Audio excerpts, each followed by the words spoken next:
একবার একজন দরবেশ সাহেব রাস্তা দিয়ে যাচ্ছেন, প্রতিমধ্যে তিনি দেখতে পেলেন নদী থেকে এক কলসি পানি নিয়ে এক যুবতী সুন্দরী মেয়ে রাস্তা বেয়ে যেতেছে। দরবেশ সাহেব দাঁড়ায় গেলেন আর ওই যুবতীর দিকে এক নজরে তাকায় আছেন, চোখে পলক দেয় না। এরপরে যুবতী থমকে দাঁড়ায় গেল। আধা বুড়া মানুষ, দাড়ি অর্ধেক পাইকে গেছে, দেখতে তো দেখায় খুব বুজুর্গ মানুষ, কিন্তু রাস্তায় আমার একা পায়া এমনি করে তাকিয়ে আছে আর চোখ দিয়েও তো পানি পড়ে। ব্যাপারটা কি? দরবেশ কাঁদে কেন? প্রতিমধ্যে আমাকে একা পেয়ে দরবেশ কাঁদে কেন, তাকিয়ে আছে কেন? মহিলার চিন্তা জাগলো। শেখ সাদী রহমতুল্লাহ আলাইহি ঘটনা লিখেছেন, বাংলা এক কবিতার অনুবাদ করেছেন। একদা সুখদায়ক প্রমোদা বদন, দর্শন করি মম ঝরিল নয়ন। হেসে কহে সেরূপসী সবিস্ময় মন, কহ দেখি মহাশয় কহ কি কারণ। বিষয়ে বিরাগী তুমি ভুবনে প্রচার, কি হেতু জন্মিল তব মানস বিকার। যুবতী মেয়েটি বলছে, ওগো দরবেশ সাহেব, হুজুর সাহেব, আমি একটা যুবতী মেয়ে লোক, রাস্তায় আমাকে একা পেয়ে আপনি আমার দিকে তাকায় আছেন আর কাঁদতেছেন। এই বৃদ্ধ বয়সে ভীমরতি হলে কেন? আমাকে দেখে কাঁদেন কেন আর এক নজরে কেন তাকায়ছেন? কারণটা কি? কি কুমতলব আছে? দরবেশ সাহেব বলছেন, হেসে কহিলাম বালে করহ শ্রবণ, নেত্র ঝরে তবু হেতু ভেব না এমন। হে রূপসী মেয়ে, তোমার জন্য আমি কান্দি, একথা একবারও চিন্তা করো না। যে শিল্পী রচিল ওই সুধাংশু বদন, তাহার তরে ঝরে নেত্র নয়নে জীবন। তোমার প্রেম পাওয়ার জন্যে তোমাকে দেখে লোবাতুর এবং কামুক হয়ে তোমার দিকে তাকায় কান্দি, একবারও ভেব না। আল্লাহর কসম আমি কাঁদতেছি, তোমার এত সুন্দর স্বাস্থ্য আর চেহারা যে আল্লাহ রাব্বুল আলামিন বানায় দিলেন, না জানি সেই আল্লাহ কত সুন্দর। যার সৃষ্টি এত সুন্দর সে আল্লাহ রাব্বুল আলামিন না জানি কত সুন্দর। আল্লাহ পাক সেই সুন্দর আল্লাহ রাব্বুল আলামিনকে দেখার তৌফিক যেন আমরা পাই। জোরে বলেন আমিন। দরবেশ সাহেব চিত হয়ে শুয়ে শুয়ে তেলাওয়াত করতেছেন আর বলছেন, আল্লাহ রাব্বুল আলামিন, তোমার সৃষ্টি নৈপুণ্যতার ভিতরে কোনো ভুল ধরার ক্ষমতা তো কোনো মানুষের নাই। তবে একটা জিনিস আমার নজরে পড়ল, এই যে বিরাট বট গাছটা, পৃথিবীতে যত গাছ আছে যেমন গাছ তেমন ফল, তাল গাছটা যেমন ফলও তেমন, নারকেল গাছটা যেমন ফলটাও তেমন, কিন্তু এত বড় বিশাল বট গাছ ফল হতেছে ছোট্ট ছোট্ট ট্যাবলেটের মতো। গাছটা যেমন ফলটা তেমন হয় নাই। আল্লাহ এটা ভুল না? তুমি বলেছো যে দেখো কোনো ভুল টুল আছে নাকি? তুমি ভুল তো না, আমার চোখে এটা লাগলো, যেমন গাছ তেমন ফল হয় না। দরবেশ সাহেব চিত হয়ে শুয়ে শুয়ে তেলাওয়াত করছেন, মনের মধ্যে এই চিন্তা আসলো, গাছটা যেমন তেমন ফলটা হলো না। দরবেশ সাহেব বলেন, এই চিন্তা করতেছি, হঠাৎ করে একটা দমকা হাওয়া বয়ে গেল, ডালে ডালে বাড়ি লেগে গেল। একটা আদা পাকা বটের ফল অনেক উপর থেকে বৃন্তচ্যুত হয়ে চট করে এসে আমার নাকের উপরে ফট করে পড়লো। নাকের উপরে এমন ভাবে পড়ছে, নাকটা জ্বলে উঠছে। আমি সেজদায় পড়ে গেলাম। দরবেশ সাহেব বলেন, আমি সেজদায় পড়ে গেলাম, চোখের পানি ফেলে আল্লাহর দরবারে মাপ চাইলাম। বললাম, রব্বুল আলামিন, তোমার কোনো জিনিসের ভিতরে কোনো খুঁত নাই, নিখুঁত জিনিস তুমি বানাইছো, কোনো ভুল নাই। আমি চিন্তা করেছিলাম নারকেল গাছ যেমন তার ফলও তেমন, তাল গাছ যেমন তার ফলও তেমন, বট গাছটা যেমন তেমন ফল। আমার আন্দাজ মতো, আমার চিন্তা মতো, যত বড় বট গাছ অত বড় ফলটা যদি হতো, বটের ফলটা যে পজিশন নিয়ে আমার নাকে পড়েছিল, গাছ যেমন ফল তেমন হলো, নাকও যেত, আমার মাথাও যেত। আল্লাহ রাব্বুল আলামিন বলেন, দেখো বান্দা, আমার সৃষ্টি নৈপুণ্যতার মধ্যে কোনো ভুল পাবে না। সুবহানাল্লাহ, কোনো ভুল নাই। বারবার তাকাও, কোনো ভুল পাবে না। আল্লাহ সুবহানাহু ওয়া তাআলা সুন্দর করে বানিয়েছেন, যা দেখবেন শুধু সুন্দর আর সুন্দর। সুবহানাল্লাহ বলেন, শুধুই সুন্দর।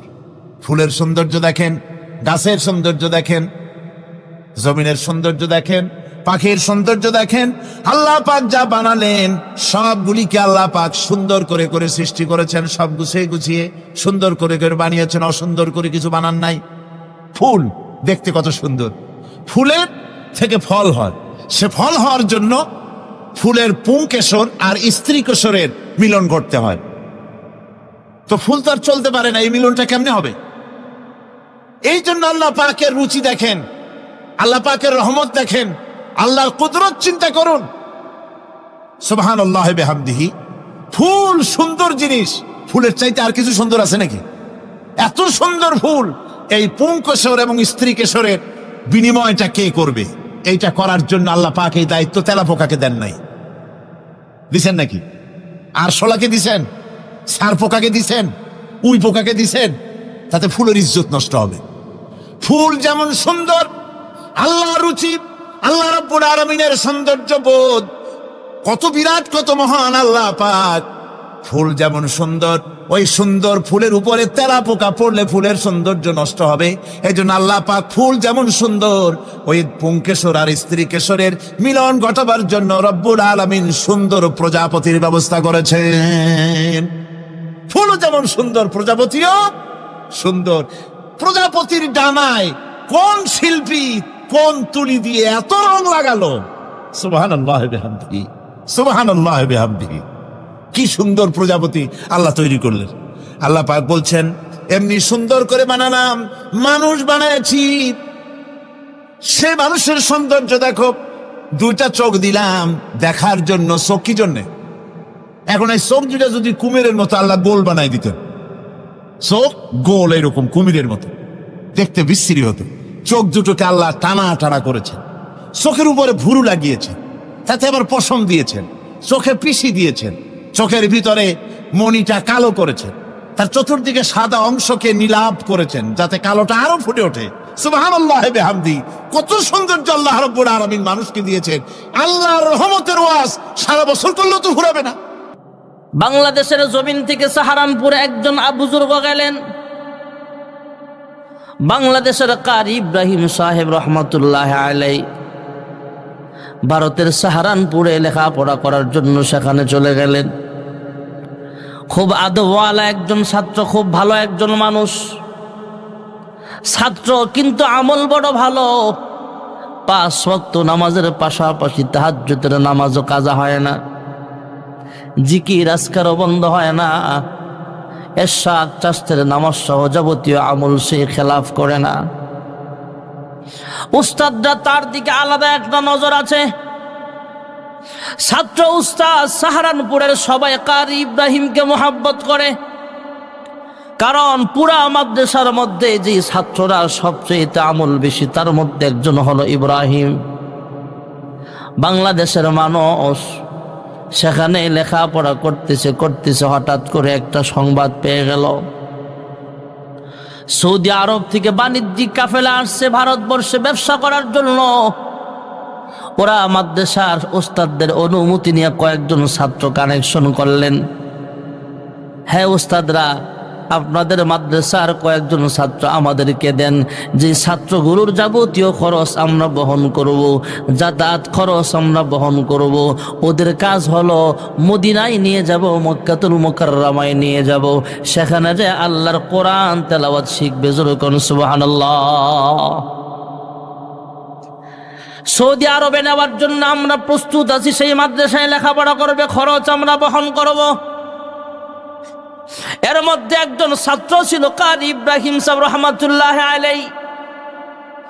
সৌদি আরবের বাণিজ্যিক কাফেলার সাথে তিনিও চলে গেলেন। ভাইয়েরা আমার, সৌদি আরবে যায় সেখানে কেরাত প্রশিক্ষণ নিলেন, কোরআন তেলাওয়াত শিখেন, দ্বীনি ইলম অর্জন করতেছিলেন।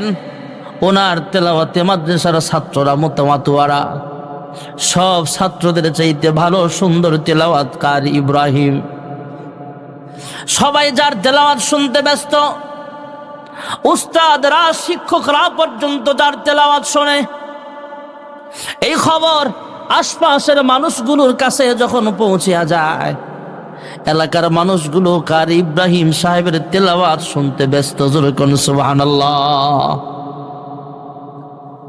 সৌদি আরবের সরকারিভাবে রাজকীয় পরিবেশে যত কনফারেন্স হয়, অধিকাংশ কনফারেন্সে কারি ইব্রাহিমের মাধ্যমে তেলাওয়াত শুরু হয়। এই তেলাওয়াতের মাধ্যমে অনুষ্ঠান শুরু হয়। সুবহানাল্লাহ। কারি ইব্রাহিম আস্তে আস্তে বড় হলেন, যুবক হলেন। বিবাহের বয়স যখন হয়ে গেছে, সৌদি আরবের রাষ্ট্রীয় রাজকন্যার মধ্যে একটা সুন্দরী রাজকন্যাকে কারি ইব্রাহিমের সাথে বিবাহ পড়ায়া দিলেন। জোরকন সুবহানাল্লাহ। কারি ইব্রাহিম সাহেব রহমাতুল্লাহ আলাইহি অনেক দিন পর্যন্ত সেখানে সংসার করলেন, সেই মাদ্রাসায় পড়লেন, সেখানে পড়াইলেন।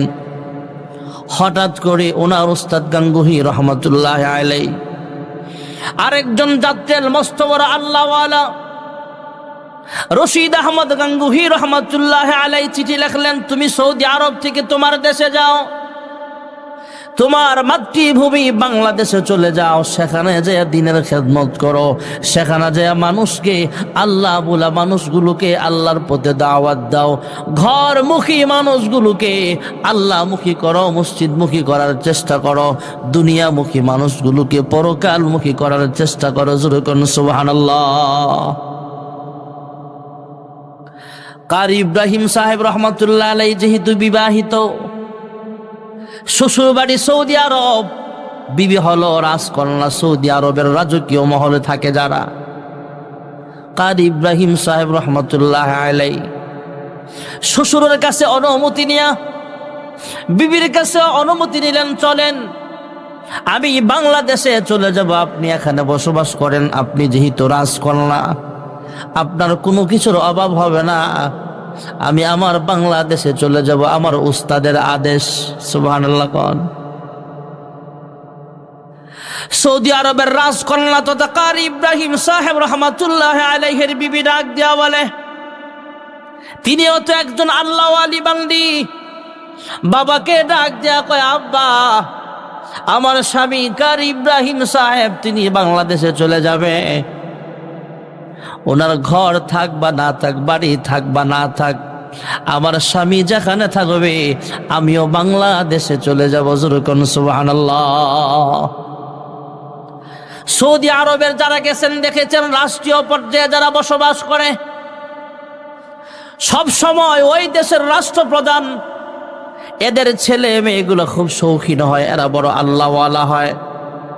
অনেকেই আছে খুব বুক বিলাসিতায় জিন্দেগি কাটায়, হয়তো বর্তমান জমানায় অনেকে আছে দুনিয়ার মুহে পড়ে গুনাহের কাজ করে, কিন্তু এক সময় এমন ছিল সৌদি আরবের রাজপ্রাসাদ তথা রাজকীয় পরিবার ছিল আল্লাহওয়ালা পরিবার। জোরে কোন সুবহানাল্লাহ।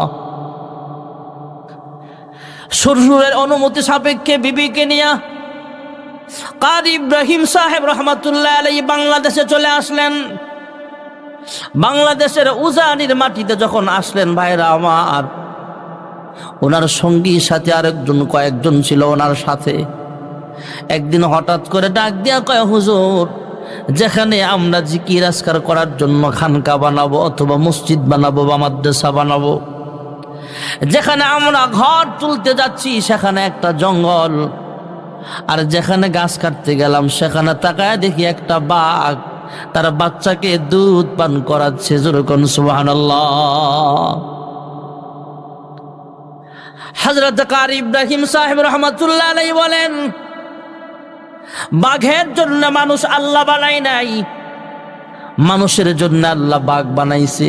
সুবহানাল্লাহ। কয় না রে, আল্লাহ আল্লাহ ইচ্ছে শিরিন ইস্তনাও, আল্লাহ আল্লাহ ইচ্ছে শিরিন ইস্তনাও, শিরে শক্কর মিকুনদ জানম तमाम आशिकों का क्या मजा है, माशूकों से पूछियो शाखे गुल में क्या मजा है, बुलबुली से पूछियो।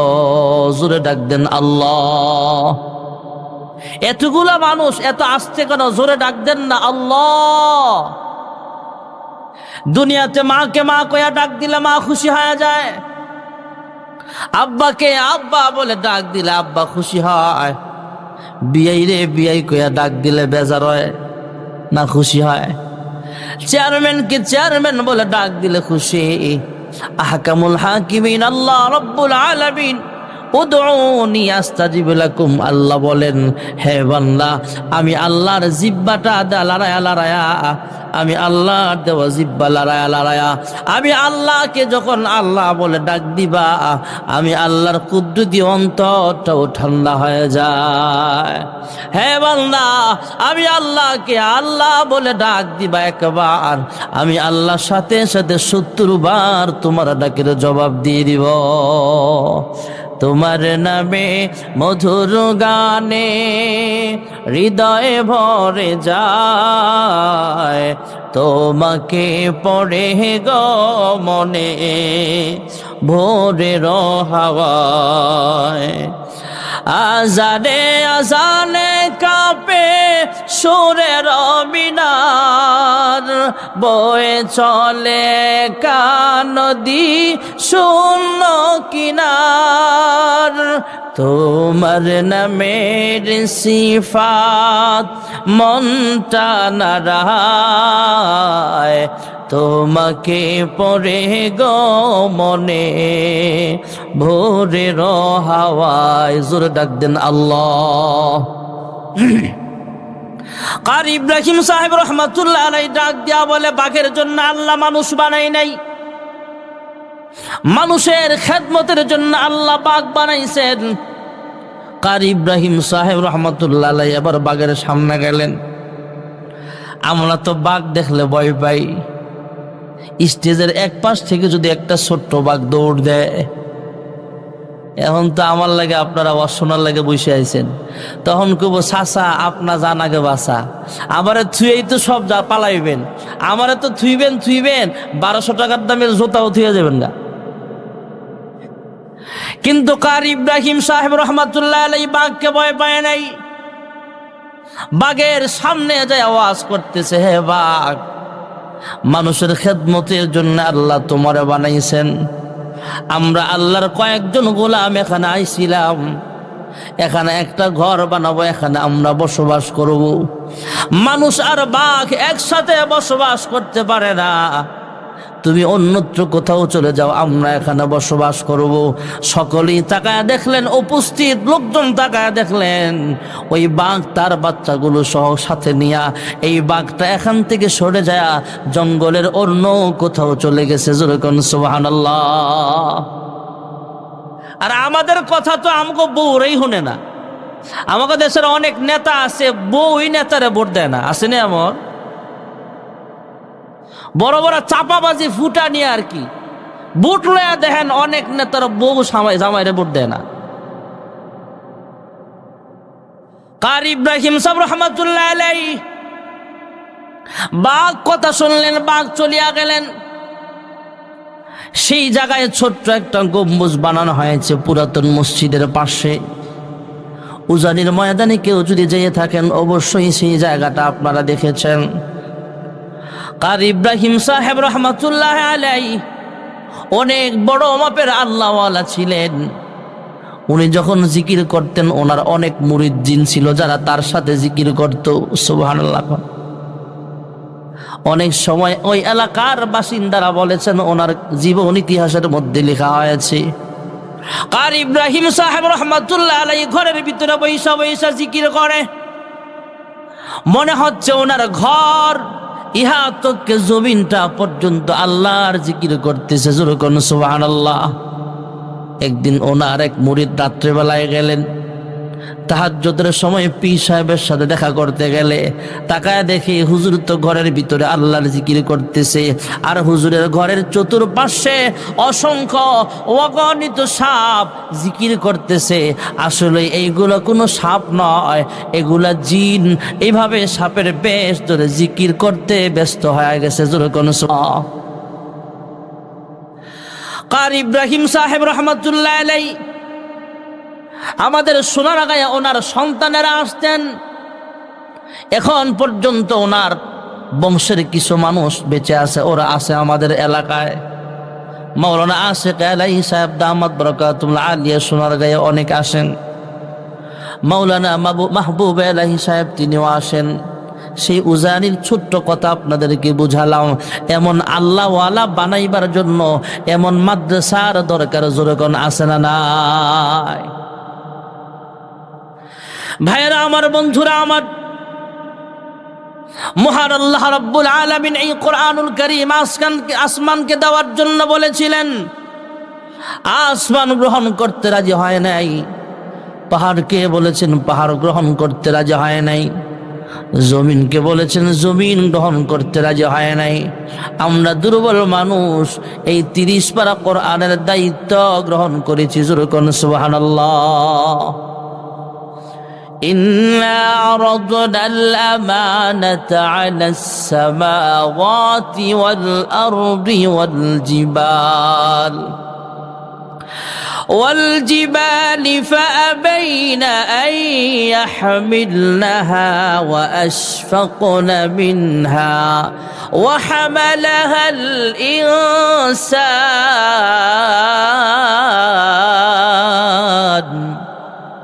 মুহাব্বতে জোরে আল্লাহু আকবার। ভাইরা আমার, বন্ধুরা আমার, আসমান গ্রহণ করতে রাজি হয় নাই, জমিন গ্রহণ করতে রাজি হয় নাই, পাহাড় গ্রহণ করতে রাজি হয় নাই। আমরা মানুষ 30 পারা কোরআনের দায়িত্ব গ্রহণ করেছি। আমাদের দাম কমে গেছে না বাড়ছে? ভাইরা আমার, বন্ধুরা আমার, মহান আল্লাহ রাব্বুল আলামিন কোরআনুল কারীমটা অবতীর্ণ করেছেন ভিন্ন সিস্টেমে। আল্লাহ রাব্বুল আলামিন আসমানি অন্য কিতাব আকারে বাইন্ডিং করে আসমান থেকে এইভাবে পাঠায়া দিতেন। সহিফায়ে আদম আসমান থেকে কিতাব আকারে আল্লাহ পাঠায়া দিলেন। জিবরাইল আমিন আয়েশা বলে, হে বাবা আদম, ইয়া আউয়ালাল আম্বিয়া ইয়া আদম, আপনাকে আল্লাহ কিতাব দান করেছেন, পৃষ্ঠা উল্টায় উল্টায় উম্মতদেরকে বিধানগুলো শোনায়া দেন। সহিফায়ে শীস আসমান থেকে মহান আল্লাহ রাব্বুল আলামিন কিতাব আকারে পাঠায়া দিলেন। আসমানি মহাগ্রন্থের ভিতরে সবচেয়ে বড় 4টা কিতাবের মধ্যে একটা হলো তাওরাত। আল্লাহ রাব্বুল আলামিন আসমান থেকে কিতাব আকারে জিবরাইল আমিনের মাধ্যমে পৌঁছায়া দিলেন। জিবরাইল আলাইহিস সালাতু ওয়াস সালাম মুসা পয়গম্বরের হাতে কিতাব উঠায়া দিয়া বলে, নেন, আপনাকে আল্লাহ কিতাব দান করেছেন, পৃষ্ঠা খুলে খুলে উম্মতদেরকে বিধান শোনায়া দেন। জোরকন সুবহানাল্লাহ। মহান আল্লাহ রাব্বুল আলামিন ইনজিল শরীফটাও হযরত ঈসা পয়গম্বরের কাছে অবতীর্ণ করেছেন কিতাব আকারে বাইন্ডিং করে। আসমান থেকে আল্লাহ তাআলা জিবরাইল আমিনের মাধ্যমে পাঠায়া দিলেন। হযরতে মুসা পয়গম্বরের কাছেও তাওরাত পাঠালেন। হযরতে দাউদ পয়গম্বরের কাছেও আল্লাহ তাআলা জাবুর কিতাবটা নাজিল করলেন। কিন্তু 30 পারা কোরআন এইভাবে বই আকারে আল্লাহ আসমান থেকে নাজিল করে নাই, আল্লাহর হাবিবের সিনার মধ্যে নাজিল করেছে। জোরকন সুবহানাল্লাহ। ভাইরা আমার, বন্ধুরা আমার, আমার আপনার নবী, বিশ্ব নবী রাহমাতুল লিল আলামিন, নবুয়ত পাওয়ার আরো 5 বছর আগে থেকেই জাবালে নূরে যায় ধ্যানমগ্ন অবস্থায় সময় কাটায়া দিতেন। আল্লাহর হাবিবের বয়স যখন 40 হয়ে গেল, ভাইরা আমার, সেই গারে হেরায় জাবালে নূরের গুহার ভিতরে আল্লাহ তাআলা জিবরাইল আমিনকে পাঠায়া দিলেন। জিবরাইল আমিন এসে বলে, ইয়া মুহাম্মদ ইকরা। সালাম আদান প্রদানের পর যখন বললেন ইকরা, পয়গম্বর জবাব দিলেন, মা আনা বিকারিন, আমি পড়তে জানি না অথবা আমি পড়ব না। তুমি একটা পড়তে বললা, আমি সেই পড়া পড়ে ফেলবো, আমি কিন্তু সেই মানুষ না। সুবহানাল্লাহ। কোন আবার বলেন ইকরা ইয়া মুহাম্মদ, একই জবাব দিলেন, মা আনা বিকারিন। এক পর্যায়ে জিবরাইল আমিন আল্লাহর হুকুমে পয়গম্বরের সিনার সাথে সিনাটা লাগায়া দিলেন, একটা চাপ মারলেন। ফটোস্টেট মেশিনের মধ্যে যেমন একটা লেখা থেকে আরেকটা লেখা ফটোকপি করা যায়, আল্লাহ রাব্বুল আলামিন জিবরাইলের সিনার ভিতরে যত ইলম ছিল সবগুলো ইলম ফটোকপি করে ফটোস্টেট করে আল্লাহ তাআলা পয়গম্বরের সিনার ভিতরে আল্লাহ উঠায়া দিয়েছেন। এবার রবের নামে পড়তে বললেন, ইকরা বিসমি রাব্বিকাল্লাযী খালাক। রবের নাম শোনা মাত্রই আল্লাহর হাবিব রাহমাতুল লিল আলামিন পড়তে শুরু করলেন, ইকরা বিসমি রাব্বিকাল্লাযী খলাক, যুরকুন সুবহানাল্লাহ। মহান আল্লাহ রাব্বুল আলামিন এই কোরআনের আমানতটা যেহেতু জিবরাইল আমিনের মাধ্যমে আল্লাহ তাআলা অবতীর্ণ করেছেন, যেহেতু কোরআনের আমানতটা জিবরাইলের মাধ্যমে আল্লাহ নাজিল করেছেন, তাই কোরআনুল কারীমের ভাষায় জিবরাইল আলাইহিস সালামের নামটাও আল আমিন। যুরকুন সুবহানাল্লাহ। নাযালা বিহির রূহুল আমিন।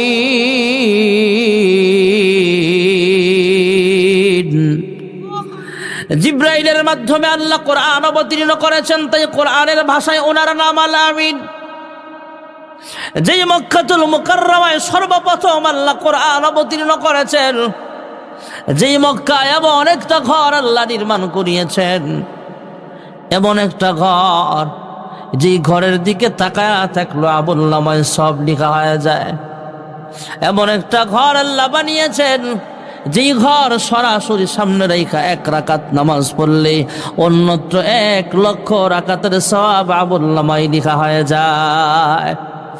এমন একটা ঘর যেখানে আছে, যেখানে সাফা মারওয়ার মতো দামি পাহাড় আছে, যেখানে আরাফার ময়দান আছে, সেই মক্কাতুল মুকাররমার নামটাও আল আমিন। যুরকুন সুবহানাল্লাহ। والتين والزيتون وطور سينين وهذا البلد الأمين। জিবরাইলের নাম আল আমিন, মক্কাতুল মুকাররমার নামটাও আল আমিন। সাহেব কুরআন মুহাম্মদুর রাসূলুল্লাহ সাল্লাল্লাহু আলাইহি ওয়াসাল্লামের নামটাও আল আমিন। যুরকুন সুবহানাল্লাহ। ইয়া মুহাম্মদ জগত জালা, ইয়া মুহাম্মদ জগত জালা, কমলি ওয়ালা তোমারি নাম, মদিনা ওয়ালা তোমারি নাম। এই পৃথিবীর নামেরই ঢঙ্কা, এই পৃথিবীর নামেরই ঢঙ্কা, সবারই সেরা তোমারি নাম, কৌসর ওয়ালা তোমারি নাম। ফকির দরবেশ বাদশাগণের, ফকির দরবেশ বাদশাগণের গলারি মালা তোমারি নাম, কমলি ওয়ালা তোমারি নাম।